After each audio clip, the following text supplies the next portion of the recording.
Smart School announces registrations for new admissions for class 11th and 12th. Admission open till availability of seats. Visit www.spsmartschools.com. Delhi दरबार में वीरवार को सर्वदलीय बैठक में अलग थलग पड़ने वाले पीडीपी प्रमुख महबूबा मुफ्ती की जमीन दरक गई है।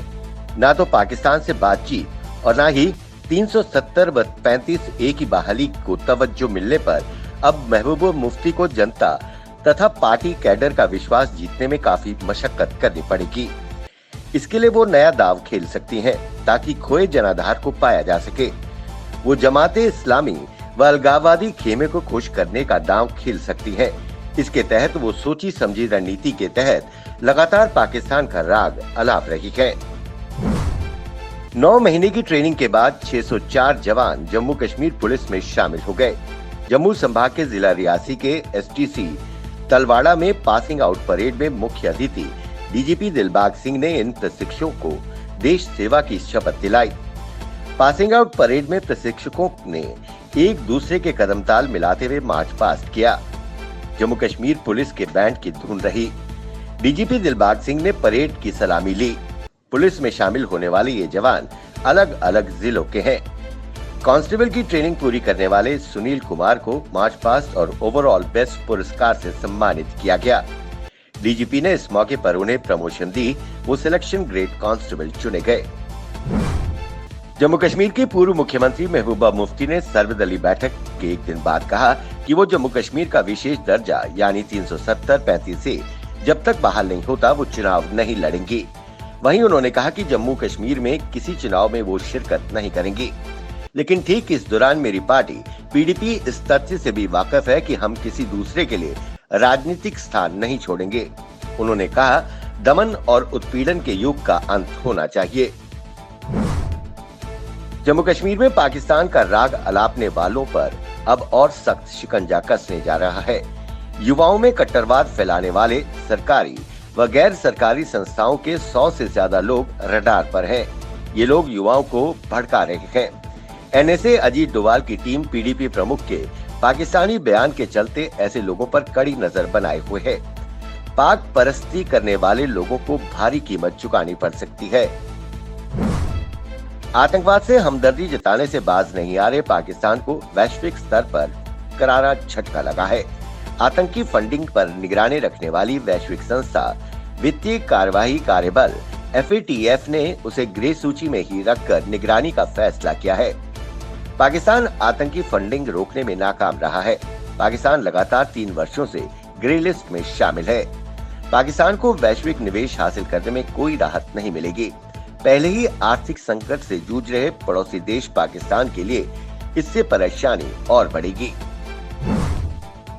उपराज्यपाल मनोज सिन्हा ने जिला और पुलिस प्रशासन को कोविड प्रोटोकॉल का उल्लंघन करने वालों के खिलाफ सख्ती करने को कहा है। इसमें जुर्माने के साथ साथ अन्य प्रावधानों को अमल में लाया जाएगा। वहीं उन्होंने स्वास्थ्य विभाग को जून के अंत तक प्राथमिकता समूह का 100% टीकाकरण सुनिश्चित करने के लिए कहा है। जम्मू कश्मीर फिल्म नीति के तहत कलाकारों का पंजीकरण शुरू कर दिया गया है। सरकार की ओर से जारी आदेश में कहा गया है कि अभिनेता, dancer, fashion designer, choreographer, cinematographer, sound recordist, set designer तथा अन्य कलाकार सरकारी डेटाबेस में अपने आप को पंजीकरण करा सकते हैं। पंजीकरण 10 जुलाई तक ऑनलाइन किया जा सकता है।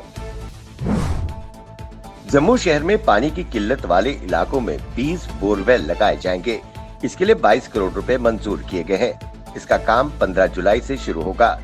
बोरवेल बनाने से कई कॉलोनियों में रहने वाले लोगों को राहत मिलेगी। इन इलाकों में अभी तक पानी की आपूर्ति सुचारू करने के लिए टैंकरों से आपूर्ति करनी पड़ रही है। शहर के बाहू फोर्ट, कालका कॉलोनी, नरवाल, भटिंडी, सुंजुआ, सैनिक कॉलोनी, मुट्ठी, रूपनगर, बेली चराना में बोरवेल लगाए जाएंगे। इसका काम 6 महीनों में पूरा कर लिया जाएगा। जम्मू कश्मीर में पाकिस्तान की शय पर पलने वाले आतंकी संगठन फंडिंग के लिए जूझ रहे हैं।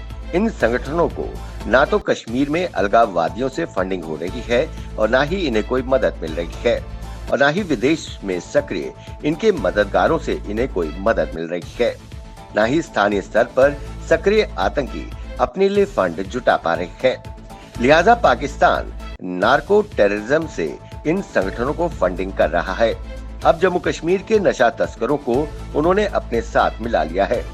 पाकिस्तान अब नार्को टेररिज्म का सहारा लेकर आतंकी फंडिंग कर रहा है। आईसीएमआर के महानिदेशक डॉक्टर बलराम भार्गव ने बताया कि डेल्टा प्लस वेरिएंट अभी काफी लोगों में मिल रहा है। इससे बचाव के तरीके वही हैं जो कोविड संक्रमण से बचने के हैं। हर म्यूटेशन गंभीर नहीं होता, लेकिन डेल्टा प्लस वेरिएंट पर कोविड शील्ड और कोवैक्सीन दोनों टीके असरदार हैं। नए वेरिएंट को लेकर राज्य सरकार को सतर्क किया जा रहा है। लोग मास्क लगाएं, भीड़ भाड़ वाले स्थानों में ना जाएं, हाथ धोने की आदत बरकरार रखें। भारत और चीन 12वें दौर की सैन्य स्तर पर वार्ता के लिए राजी हो गए हैं। इसकी तारीख जल्द तय की जाएगी ताकि पूर्वी लद्दाख में वास्तविक नियंत्रण रेखा LAC से सटे इलाकों में टकराव वाले सभी जगहों से सैनिकों की पूर्ण वापसी हो। विदेश मंत्रालय ने जानकारी देते हुए बताया कि इस संबंध में मौजूदा द्विपक्षीय समझौते व प्रोटोकॉल का पालन किया जाएगा। जम्मू की सबसे बड़ी अनाज मंडी वेयर हाउस ने अगले 3 सप्ताह तक साप्ताहिक बंद रखने का फैसला किया है। ये आज से प्रभारी बंद रहेंगे। ट्रेडर्स फेडरेशन नेहरू मार्केट की बैठक में स्वैच्छिक तौर पर साप्ताहिक बंदी रखने का निर्णय लिया गया है।